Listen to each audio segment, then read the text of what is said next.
Before we had discussed when the Korban Pesach, in the second year when the Jews were in the desert, there were two Jews that were contaminated, and they said to Moshe Rabbeinu, why should we be denied? And Moshe Rabbeinu, we discussed why he felt it was a valid question. And he said, let me go ask Hashem and see what he'll say. So Rashi over there on those words, I will go and hear what Hashem has to say. Ashrei Yilud Isha. Fortunate is a person born of human birth that he's able to consult with Hashem anytime he chooses, and Hashem will answer him. Hashem will answer him whenever he poses the question. Any query, Hashem is always available to respond. That's Rashi over there. If you want, let's look back at the Rashi. In Parshas Balos, Perik Tes Al Pasuk Zayin.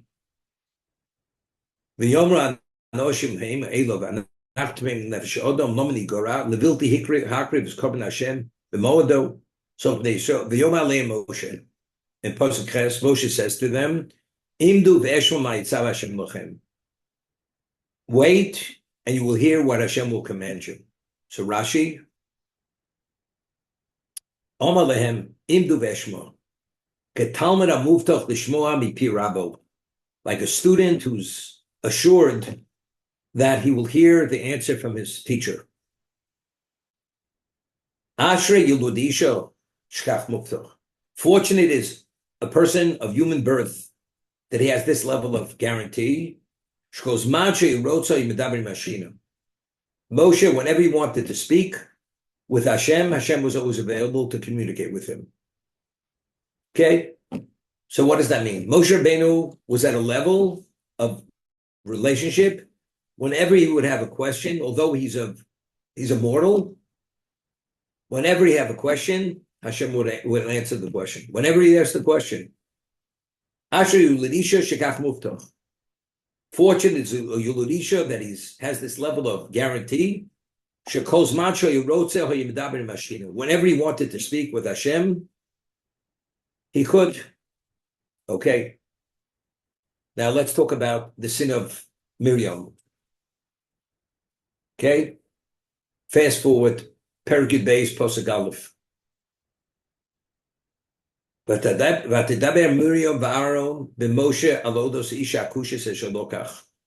Miriam and Aaron had spoken about Moshe regarding his wife, which he had taken. Ki isha kushis lokach. So Rashi explains the word kushis means a black woman.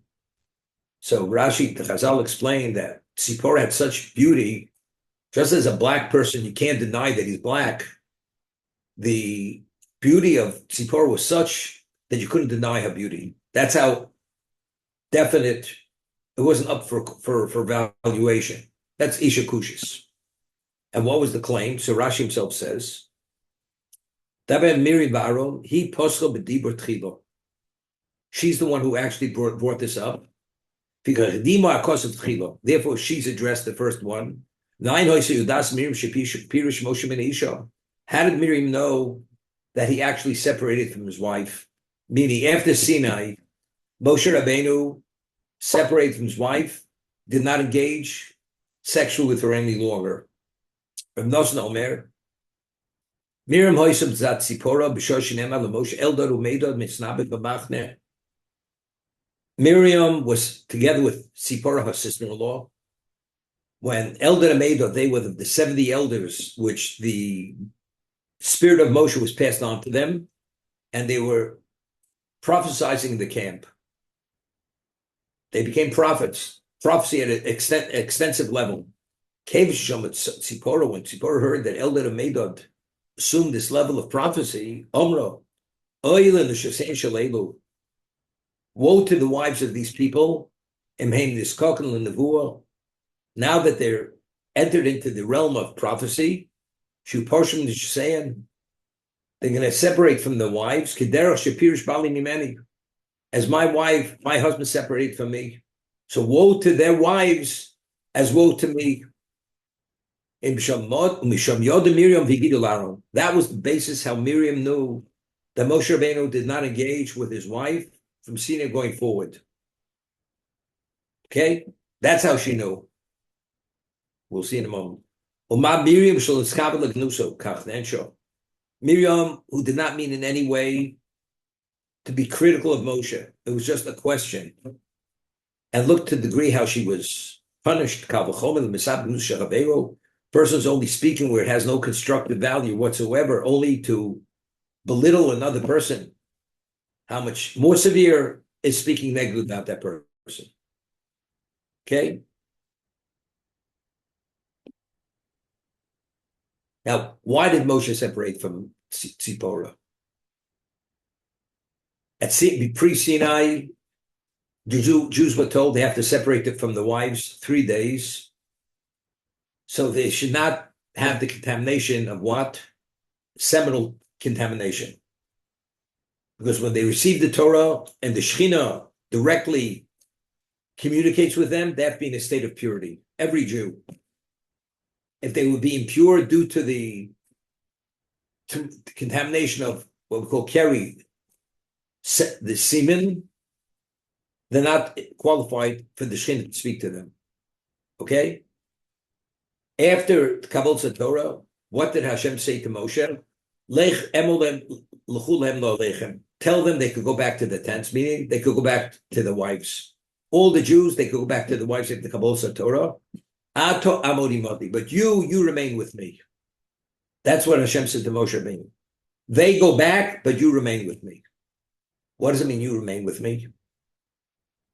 Moshe Rabbeinu, and this is the commentators explain, when a prophet prophesizes, how does he prophesize? Does the prophecy connect with his physicality, or the prophecy, the Shekhinah connects with his soul, this neshama? The body has no relevance to the prophecy whatsoever. But if you prophesize in the wake state, that means as a living human being, your physicality is engaged in the prophecy. That means the Shekhinah is entering into the physicality of the human being and is having this communication. Moshe Rabbeinu was the only one who prophesied in the wake state. That means not only was his soul engaged, his body was engaged. Moshe achieved the level of purity within himself that he was able to prophesy in the wake state because he had spiritualized his body to such a degree that his body had a semblance of his neshama. At Sinai, every Jew prophesied in the wake state. If that's the case, the bodies had to be pure. And that's why they had to separate from the wives for 3 days. After Sinai says, let them go back. Miriam went back, Aaron went back to their spouses. And they're prophets.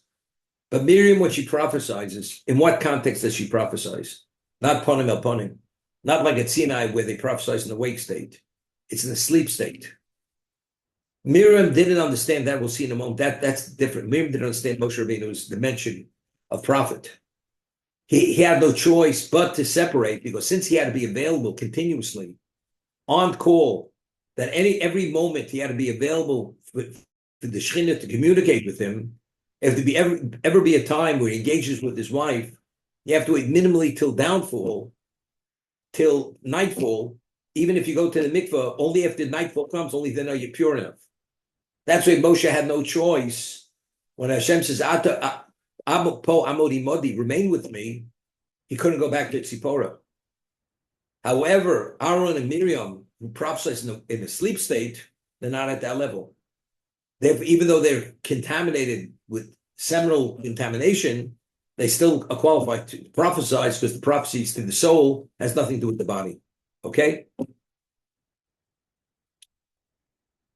But Yomer, what did they say? After hearing that Moshe had separated from his wife, Harak ach b'Moshe diber Hashem. Does Hashem only speak with Moshe? Halo gam bonu diber v'yishma Hashem.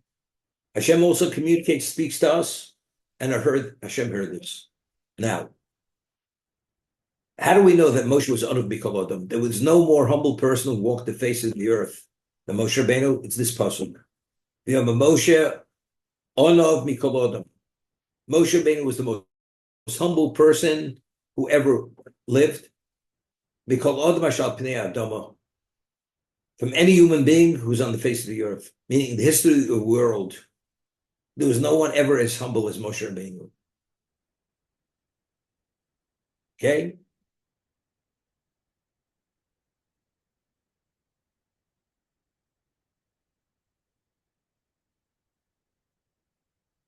But Yom Hashem Pirsam on Moshe Aaron and Miriam. Suddenly, Hashem appeared to them, and he said, "Su shloshchem elomoi." All three, we should go out to the communion tent. V'yetzu shloshtam. So take a look in Rashi. Pisom ve'tmeim b'derech eretz. Suddenly, and they were contaminated with the way of meaning due to their conjugal obligations with their spouses. They said, we need water. We're not qualified. We're not in a position to receive this communication. That Moshe, what he did was the correct thing to do. Since the Sheini was continuously communicating with him, he always had to be in a position. And since the communication come at any moment, he always had to be qualified as a position of purity to receive the communication.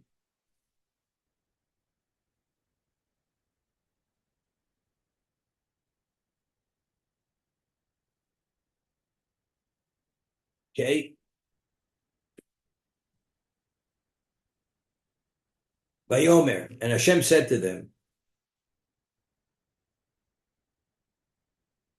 So Rashi says, why did he separate Aaron and Miriam from Moshe? When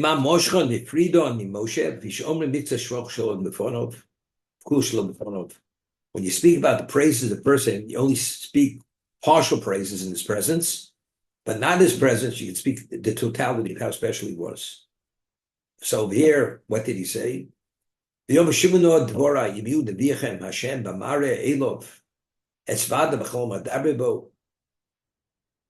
Emiu lochem neviim Hashem mar elov shchinosi shemi eniglis ola b'spaklaria hamiro ela b'chalom b'soyoyim. He says to other prophets, when I reveal myself to them, it's not through a clear lens. Moshe Rabbeinu saw everything with absolute clarity, but rather only in a sleep state or chizoyim, through a riddle. Peh peh adabebo. Moshe Rabbeinu was literally face to face, mouth to mouth. Umarev v'lo b'chidos, and it's what he sees, and it's not through riddles. Utmunas Hashem yabit, and he sees literally the presence of Hashem.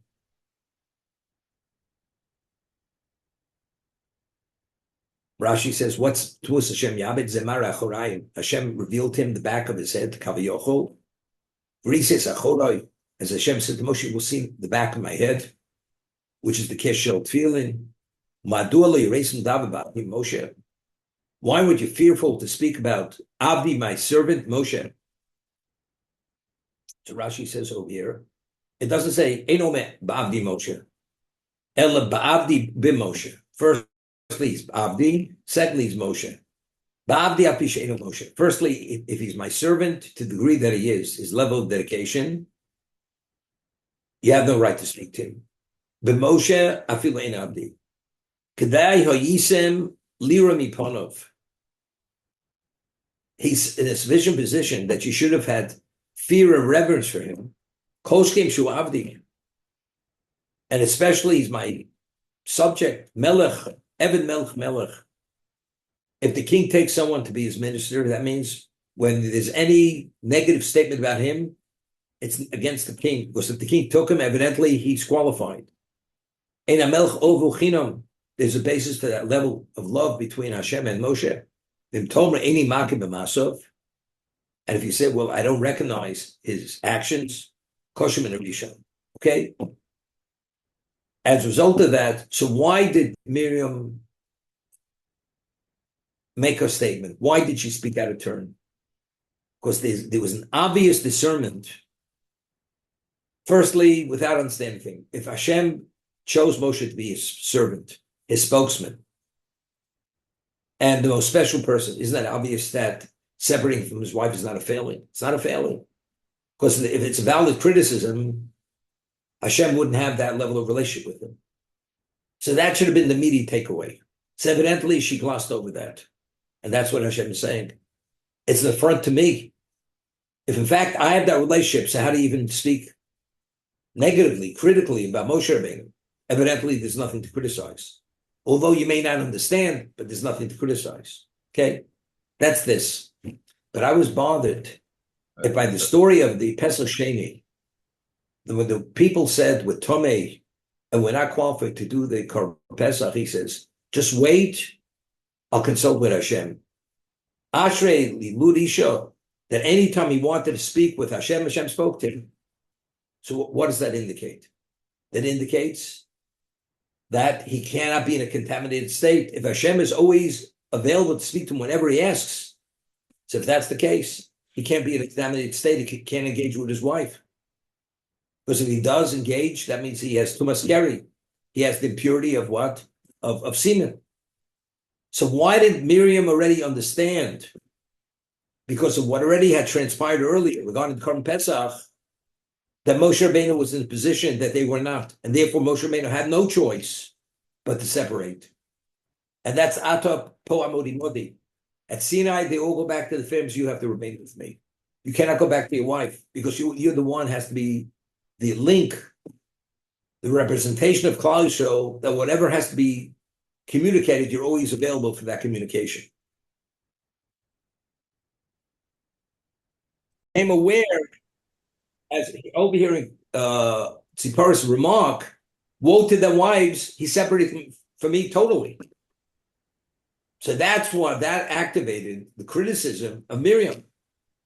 We're also prophets. So but why you wasn't have obligation. so Miriam hears this? Why isn't Tzipporah held to account?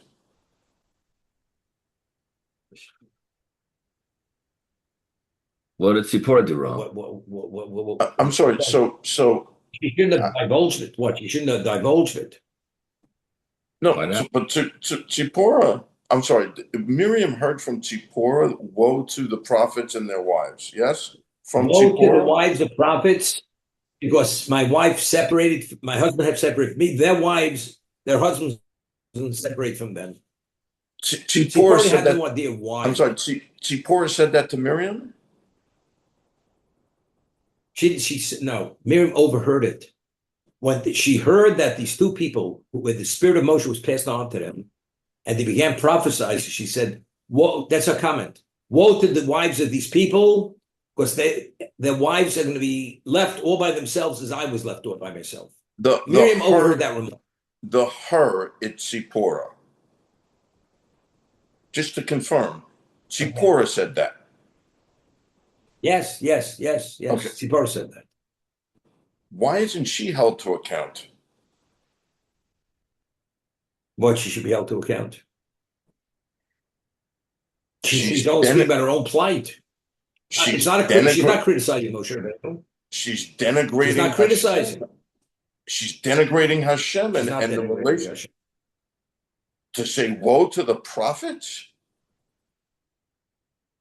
To the wives of these people, because their wives are going to be denied their conjugal rights. I've been denied my conjugal rights. If I was in Hashem's shoes, like, really? That's how you feel about this? To be the wife of the most exalted prophet in the history of the Jewish people? That's how you feel about this? Because you can't have your sex? Put it this way, Mark. Without the discussion here, he'd say, if your husband's Moshe Rabbeinu, and he's the greatest human being who ever walked the face of the earth, he went to heaven to receive the Torah, and whatever you are is only because of him. I mean, how do you speak this way? How do you say woke? That's my point. You take the whole ball of wax, whatever it is. I know. I'm not even talking about punishment. The question is, how does she speak this way? That's without making the comment. Evidently, she was pained. A woman has a need, and that need of having a husband being intimate with her, she was denied. How does It's the Hashem reality. negate that, Rabbi? Why did Hashem negate that obligation, that What? conjugal obligation? How is it that Hashem would negate that conjugal obligation that Moshe has to Tzipporah? Why is that fair? Why, according to Allah, there's an obligation. A man has a conjugal obligation to his wife. So why is it that just because he's the prophet, why does that negate? Just because, so as Hashem said, you know what? If you're close to me like that, then the conjugal obligation doesn't have. You don't worry about it. Why is It's that? Why? no, Why does yeah, that it's happen? true. It's an overriding factor. Overriding factor. I'll give you an example. There's a question which is asked. It's important. During the first brachas of Shmones, we don't make any personal requests. So the Rishonim ask, we say Zocheinu l'chaim melech chovitz l'chaim. We ask a request. So here we're making a request during the Sefer Tshuva. Zocheinu l'chaim. How do we do it?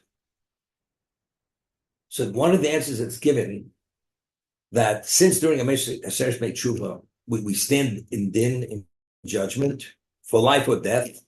When it comes to pikuach nefesh, that becomes an overriding factor. Even during the first three brachos, we insert a request.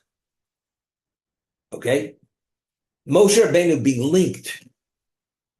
being linked to God on an ongoing basis. For the Jews to be able to be fully functional, it's minimally pikuach nefesh. The maintenance of the Jewish people, that's pikuach nefesh. Without a Jewish people, there's no world. So those lines of communication have to be open continuously, and they cannot, even for a moment, be shut down. But if he has conjugal obligations, automatically, it's an interference. Therefore, Hashem says that since you have to always be in that position, you can never, ever allow yourself to be contaminated, because otherwise you will not be qualified to be there where you should be. I just I think we all would have thought that Hashem's got the ability to do anything he wants. Why pain both Moshe and Miriam with this? He could have just overridden it at any moment in time. Hashem could have said, I'll communicate with you even though you've had seminal emissions or conjugal relations. He could have done that. Or he could have said, for Friday nights, you be with your wife when it's permitted. He has to be on call. It's like, we're talking about he has to be on call 24/7 every moment of his life going forward. I think we understand that. One might have thought that instead of inflicting but you can understand that God has nothing. The reason why seminal semen contaminates is because it represents something which is impure. God has nothing to do with anything impure. So there's no overriding factor. There is no overriding factor. I've said it many times. Why does a person have to die before he's resurrected? Even Moshe Rabbeinu had to die. And everything turns to dust before the resurrection. Because since the Eitz Hadas is Ra, is evil, God has nothing to do with evil. So the person has to decompose and then be recreated with the pure matter, because if there's any element of that evil, of the Eitz Hadas in his being, God cannot have a relationship with him. Meaning, in the spiritual realm, what we talk about the world to come. So is there going to, in the world to come, is there going to be a new creation of new matter? Because the dust has traces of the additional matter. Before Adam ate of the tree of knowledge, it'll be the quality of that matter. The soul will totally spiritualize that matter. There won't be even a trace of the physicality, because it'll be spiritualized, and there won't be any impediment, which is called evil, which doesn't allow it to fully integrate into the physicality. So at least in our parlance, when the body decomposes and then Hashem, the bones remain, and then Hashem before resurrection is going to pulverize that. Bones turn to dust. Everything turns to dust. Everything turns to dust. No bones, no nothing. Okay, my point is, and the only thing that's to be resurrected is the pure matter. So there's going to be some. I'm just saying the dust would have a trace of the Ra in it if it was. Oh, it will not. Only God can filter, because God will filter that out. Oh, okay. Because if it has any truth of the Ra, God has no relevance. You can't. The whole objective is you should have that relationship with God for all eternity. God will not have a relationship with anything which has any trace of what that evil was. So there can't even be any degree of even on the most infinitesimal, microscopic, whatever you want to call it, level, cannot be. So how do we understand that we say many times that a tzaddik is not decomposed in the ground. He stays Doesn't totally. decompose until resurrection is ready to happen. Gemara says in Sanhedrin, even Moshe Rabbeinu, in the grave, he's fully intact as if he's a living human being. But the moment before resurrection, he will turn to dust and instantaneously be resurrected. Because Moshe Rabbeinu is still a product of, he's a descendant of Adam. Otherwise, he wouldn't have died. Why did he die? Right? Because God said to Adam that when you eat of that tree, you'll be subject to death. So even Moshe Rabbeinu was subject to death. Because he possessed that evil at some level within himself. Okay, let's see the Chobos Olevavos.